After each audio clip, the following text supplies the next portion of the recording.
Okay, today I am working on butcher block countertops. This super popular option for van builds. It's popular for kitchens too right now. And I've been putting these in for 3 years now. I'm working in. This one needed reconditioning after 3 years of daily use. And so I had to do that. This is another part of it. I guess stains had shown up, and there's basically two kinds of sealants that you can put on these that are the most popular. One is a polyurethane finish. There's oil base and water base. And after going with the cutting board oil, which we'll talk about later, and not getting long-lasting results with that, I decided to go with a water-based polyurethane for these. The oil base emits VOCs and nasty stuff they don't want touching your food, chemicals and things like that. So I didn't want to go with a oil-based polyurethane, which is a really good, hard, waterproof finish that'll last a long time and is very stain resistant and things like that. So I went with a water-based, but the water-based one did not hold up. Let me see if I have, like on this one, this piece right here. Okay, yeah, let's turn this around. This one still has the water-based polyurethane on it. And it looks okay on this end cap, but stains would get through here and burns go right through. I mean, burns will go through anything, but it wasn't as robust as I thought it would be. And I don't know if that's due to water-based. Any staining water would end up breaking it down. And so I ended up planing this down and getting rid of it. And I've decided to go with the old school, old-fashioned mineral oils. Now, the downside with mineral oils is that they take recoating, re-maintenance, monthly if it's being used heavily to keep up the waterproof and sealant properties of it.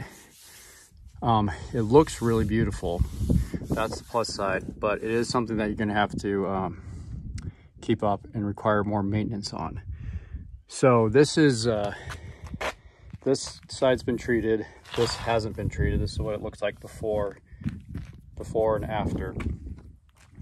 And to apply it, it's pretty simple. Start with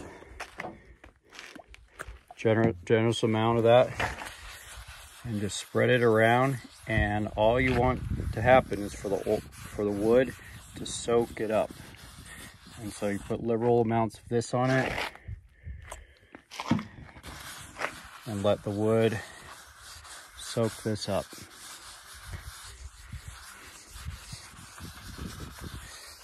And can't really do too many coats. I think 3 or 4 really good coats is better. I used a whole bottle of this on this countertop, and then you followed it up. You can follow it up with butcher block conditioner, which is has wax in it. There's some other products out there that have orange scented wax and things like that work all right too.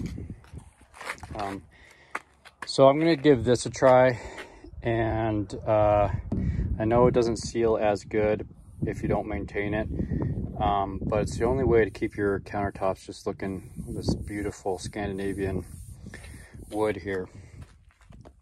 The nice thing about butcher block though is that if you do damage it, you can totally plane it down, strip it, and reseal it, and that's not a big deal. And that's what I've done to these countertops after 3 years of full-time use. They had stains. The stains that were the worst were from cast iron that had oils in it, and there were black tar kind of oils in the pan. And cast iron, hot cast iron got set on this, left rings and stains like that. So sealing it and maintaining it is pretty important. If you don't want to deal with the maintenance of that, then you can put an epoxy clear coat over all of it, and that's kind of a glossy finish. That's maintenance free pretty much. But I like wood.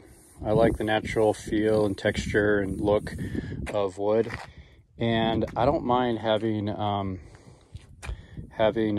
you know, some stains and wear show up, because that just kind of tells the story of how the countertop was used and things like that, as long as it's not like huge burn marks and coffee stains, coffee cups and stuff like that. But just a little bit of wear and tear, like right here, you know, I don't mind that at all. That's all tells the story, you know. Kids were here, family's been using this, a lot of cooking's been done, and it's supposed to wear and antique over time. So that's what I'm doing on this one. One thing you got to keep in mind if you're going to put Butcher Block in your van is you can't look up tutorials online about installing this in a kitchen in a house, because that is a completely different situation. You got to keep in mind that it's like your kitchen will be in a van, will be going through an earthquake every day, 365 days a year, or whenever you drive it. Starting and stopping, hitting bumps, it's like this countertop and your kitchen is going to be going through an earthquake. So things like these kind of fasteners that came with the undermount sink aren't going to cut it. You need to really beef up how it's attached. And on this one, we did an undermount flush mount sink. And what I did to make sure it doesn't move is I took some of this angle steel and I made these brackets and screwed them right into the underside of the wood with deep 1-inch screws, and screwed that all around, all the way across the front here too.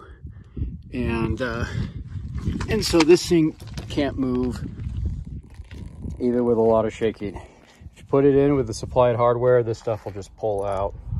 Give it not very much time, or load it up with dishes or something and it'll pull out. So when putting this kind of stuff together, think your kitchen's going to be going through an earthquake every single day of its life, and then make plans accordingly on how to install it. So I just thought I'd give you an update on my thinking on Butcher Block countertops and problems I've encountered and solutions, and hopefully that'll help you guys decide on if this is right for your van.